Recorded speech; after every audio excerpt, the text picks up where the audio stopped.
We are reaching you live through a unique and complex international telecommunications network via satellite, microwave, and cable. The International Training Center at San Diego State University brings us all together in this video conference, which joins distinguished organizations located in Mexico, Cuba, the Dominican Republic, Costa Rica, Panama, Venezuela, Colombia, Peru, Brazil, Bolivia, Paraguay, Argentina, Switzerland, and the United States of America. We would like to thank SatMex and BrazilSat for their excellent satellite linkage service, which makes this program possible. Welcome to our program Innovation, Technology Transfer, and the Global Market, the Chain for Competitive Advantage, the 6th video conference in the series, Foundations for Prosperity in the Third Millennium. My name is Geza Fekarakuri, and I will be your moderator for today's program. I am a professor of commercial diplomacy at the Monterey Institute for International Studies and president of the International Commercial Diplomacy Project. Today's video conference is composed of 2 presentation modules and 2 question and answer sessions. We look forward to your live participation. Today we will address a rich blend of subjects spanning innovation, technology, global competition, commercial diplomacy, and human resource development. These subjects define the new paradigm for success in the global business environment. Globalization and the widespread application of computer technology in every phase of development, production, marketing and distribution of goods and services have transformed the criteria for success in the marketplace. First and foremost, a successful business today must constantly innovate. It must constantly reinvent itself, its products, and its markets. It must constantly improve the technology incorporated in its products and its production processes. It must constantly improve the design and consumer appeal of its products. It must constantly seek out new markets at home and abroad. And it must constantly search for the new idea that will create a competitive edge. Since no country today can achieve a satisfactory standard of living alone, virtually every business must prepare itself for global competition. The potential rewards of global competition are great, but so are the challenges. To face these challenges, every successful business has to be able to reach out for information and for markets on a global basis.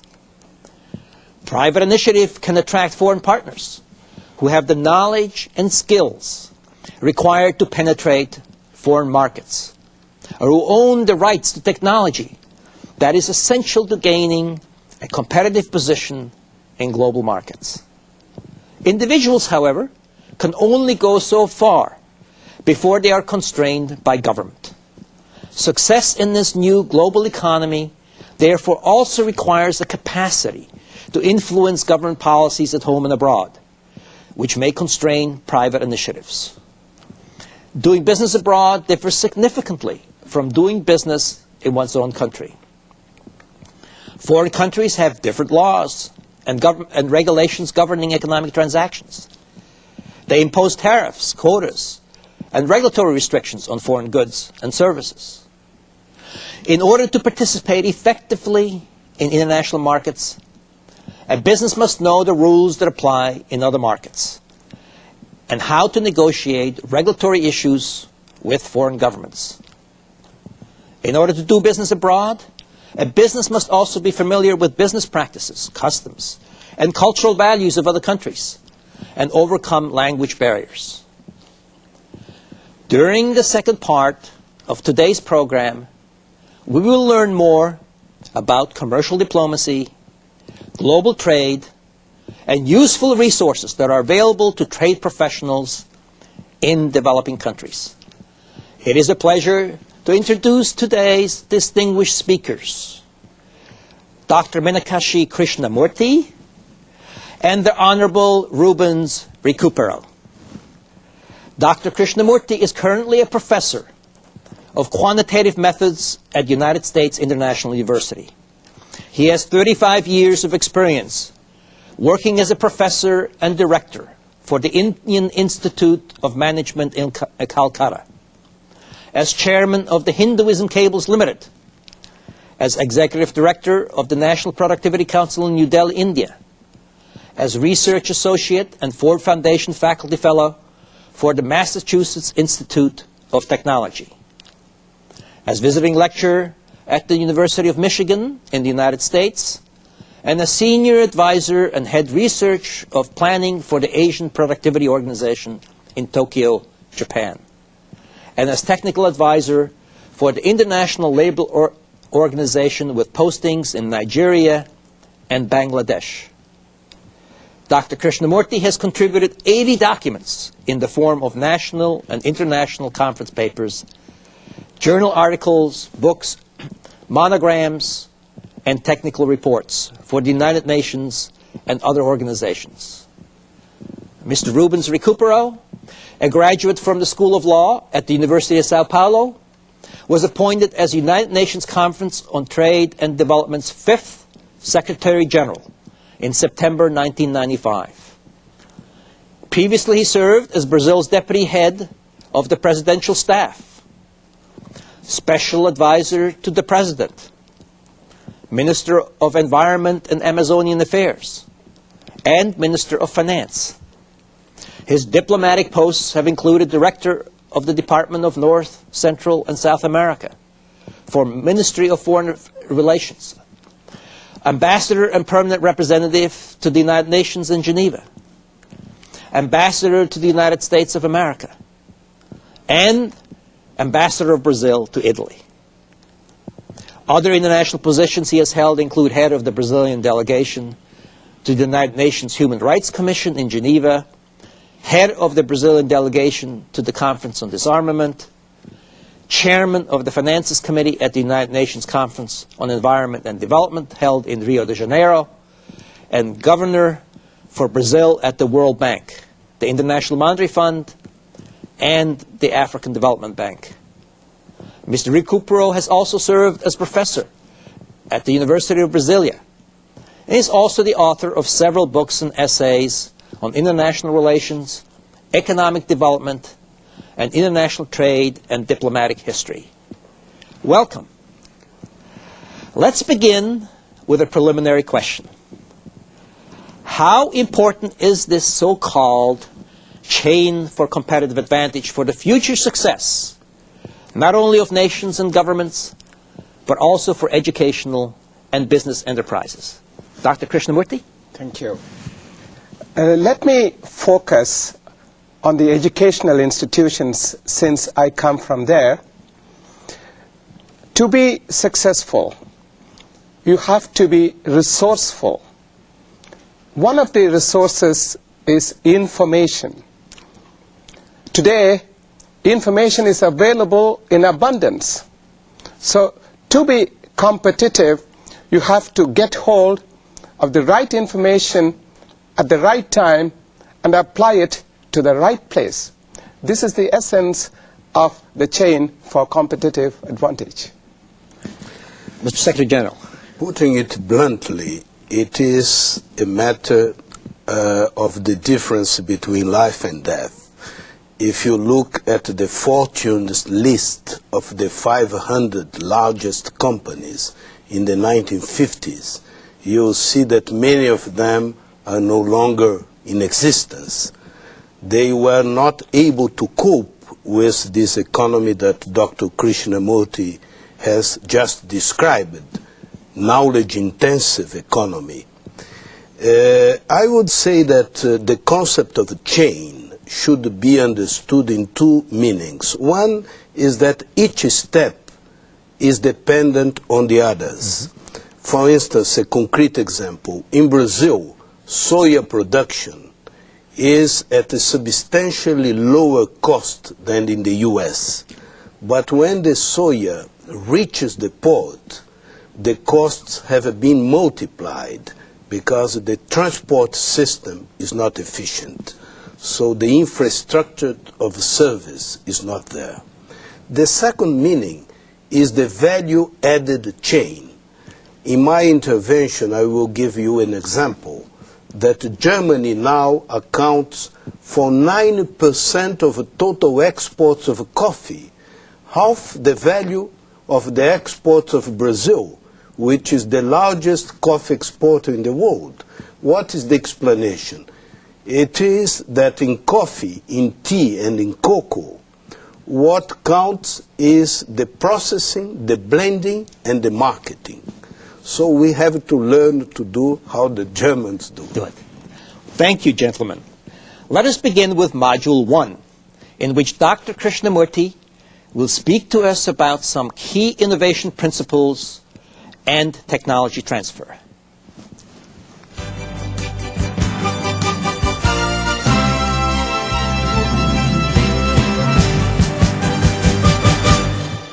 Thank you. I would like to begin by providing you with some general comments regarding technology transfer. Technology transfer is an issue of relationships between firms. Such relationships are full of risks that can result in profits or losses to either or both parties. If an international technology transfer takes place between organizations in developed and developing countries, a question as to how equitable the gain sharing is between them may arise. When properly executed, technology transfer can lead to increases in employment, wages, and productivity. In order to be successful, it is important to know who your customers are. Customers with low purchasing power, particularly those from developing countries, are generally concerned with a price factor. They often prefer to accept products of a low quality as long as the price is within their reach. Discriminating customers look for high quality at a low price, while those seeking exclusivity are ready to pay a high price for a high quality. Market conditions are therefore determined by the purchasing power of consumers. The survival rate of a new product depends on the price-quality combination. We can expect a low survival rate for a product if its price is high and its quality level is low. If, however, the price of a product is low and the quality is high, its survival rate would be high. In keeping with economic theory, for this to be true, we must assume that competition prevails. Returning to the premise that technology transfer is an issue of relationships, we find that organizations in developed countries are invariably blessed with mature markets characterized by a high degree of competition. With a lot of purchasing options, the consumers in these countries have less tolerance towards the slightest imperfection in the products that they buy. New technologies are used to perfect production processes and for implementing quality control activities in industrialized countries, as consumers in these markets are very demanding. New technologies are allowing us to move towards labor replacing and capital intensive production processes, which also is a good basis for support of more exacting markets. The issue at stake is how organizations in other nations can benefit from this trend. Are these technological advances beyond the reach of developing countries? Can this gap ever be closed? Is this gap in fact widening? These are perplexing questions for which there are no definitive answers. But there is a ray of hope. Several national and international organizations have focused on these issues and made modest attempts to address the inequities, particularly United Nations and related agencies like UNCTAD, ILO, UNESCO, and others. Many governments of developed countries encourage their foreign embassies, industrial promotion agencies, development finance institutions, and chambers of commerce to become involved in promoting technology transfer. These actions are reinforced by leading universities that seek active collaboration among world scholars in overcoming issues such as developmental anomalies, varying technological capabilities, inappropriate infrastructure, and inadequate policy instruments. It is therefore clear that the burden of redressing the iniquities lies within the institutions and individuals seeking solutions.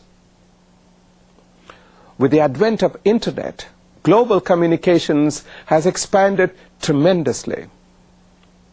A discriminating researcher should now be able to obtain the most relevant data on specific issues concerning international technology transfer easily and quickly. With ample opportunity exists to acquire and assimilate technology, it is not always available in a form suitable for successful adoption in a developing country. The industrial world believes that time is money, whereas in developing countries, relationships are more important. Not understanding cultural differences such as these can mean the end to a business relationship. Therefore, it is important that any negotiation for technology acquisition take into account differences in customs, traditions, and value systems. Equally important is obtaining sourcing for the needed capital to effect the transfer of technology and to sustain developmental efforts. Development finance institutions do play an active role in this regard. But this presupposes stringent evaluation criteria regarding societal development, import substitution, export possibilities, environmental impact, and so on. The term invention, innovation, and commercialization are commonly used in a number of overlapping ways to refer to the process of developing new technology and incorporating it into new products, processes, and services. Confusion often results from the close ties between invention, innovation, and commercialization, and from subtle differences in the meaning of each term. For the purposes of our discussion, the three terms will be used as follows.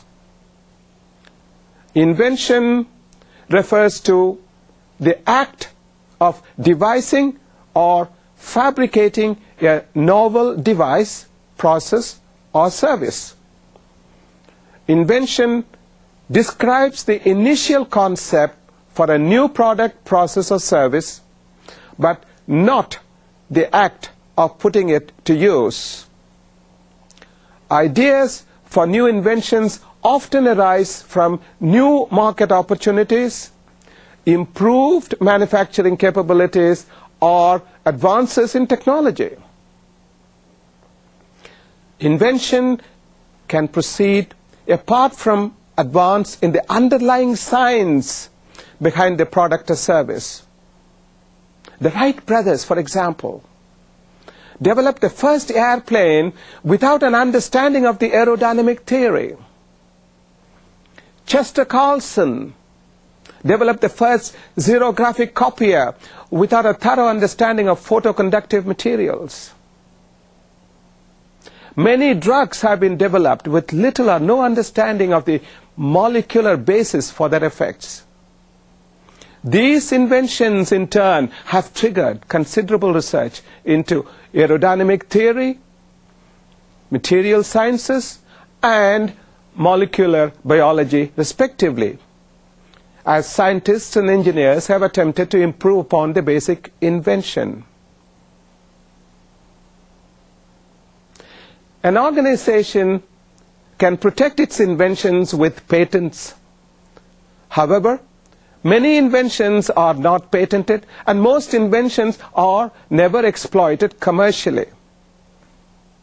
Invention encompasses both the development and application of a new product, process, or service. It assumes novelty in the device, the application, or both. Thus, innovation can include the use of an existing type of product in a new application, or the development of a new device for an existing application. Innovation encompasses scientific, technical, and market research activities. It may also include product, process, or service development, and manufacturing and marketing to the extent that they support dissemination and application of the invention. There is a close link between technology and innovation. For instance, an existing technology could be applied to a new product, or an entirely new technology may be used to serve an existing market. Innovation should produce performance improvements and cost reductions. Innovation can be radical or incremental. Normally, radical innovations occur during the early stages of an industry, when new products, processes, or services are created.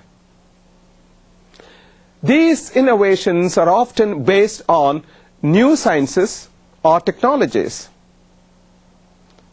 For instance, the basis of today's semiconductor industry is breakthroughs in solid-state physics. Similarly, many biotechnologies are founded on advances in molecular biology. As an industry stabilizes, advances in manufacturing capability, product design, and component technologies contribute to incremental innovation. Commercialization refers to the attempt to profit from innovation through the sale and use of new products, processes, and services. The term is usually used with regard to specific technology. For example, commercialization of robotic toys refers to the process of incorporating a technology, in this case robotics, into a particular product, which is toys. The same is the case with processes and services that are offered in the marketplace. The term commercialization, therefore, emphasizes such activities as product or process development, manufacturing, marketing, and supporting research. Commercialization is driven by a firm's expectation that it can gain competitive advantages in the marketplace for a particular product, process, or service. Commercialization is therefore more important than invention or innovation for the survival of the enterprise. Successful commercialization requires an environment conducive to innovation and an appropriate industrial infrastructure. Managers must realize that investments in invention and innovation do not produce profits in of themselves. There must be successful commercialization efforts before an organization is able to realize the potential profits of inventions and innovations. Institutional arrangements are needed to establish standards, regulations, and rules governing areas such as intellectual property and antitrust. In order to capture a share of the profits generated by innovation, firms must be able to protect their proprietary technologies from imitators. For example, in the pharmaceutical industry, firms tend to protect their innovations through patents, which grant the owners exclusive rights to their invention for 20 years from the date on which the application is filed. Most other industries, including electronics, auto, and aircraft, patents do not offer sufficient protection because imitators can more easily find alternative ways of providing products with the same capability without violation of registered patents. Therefore, firms in these industries attempt to keep the working of their innovations secret. These firms also try to erect strong barriers to entry in the new marketplace by new competitors. They do this by investing in production technologies with the goal of reducing production costs. Innovations can be an equally strong deterrent to competitors through the rapid introduction of improved products. The process of innovation in the area of product improvement should be facilitated by the assignment of adequate human, financial, and scientific resources. In addition to successful invention, innovation and commercialization strategies, organizations require adequate production and distribution capacity to successfully produce and deliver the product. The marketplace may also require complementary or additional products or services. In today's increasingly discriminating marketplace, the organization may find that it must provide additional services to its customers, including product support, financing, or payment options, or additional assurances and extended warranties. Today, more than ever before, invention alone is not sufficient to produce long-term profits. Some of the advantages of innovation can be realized by purchasing new products developed by foreign firms.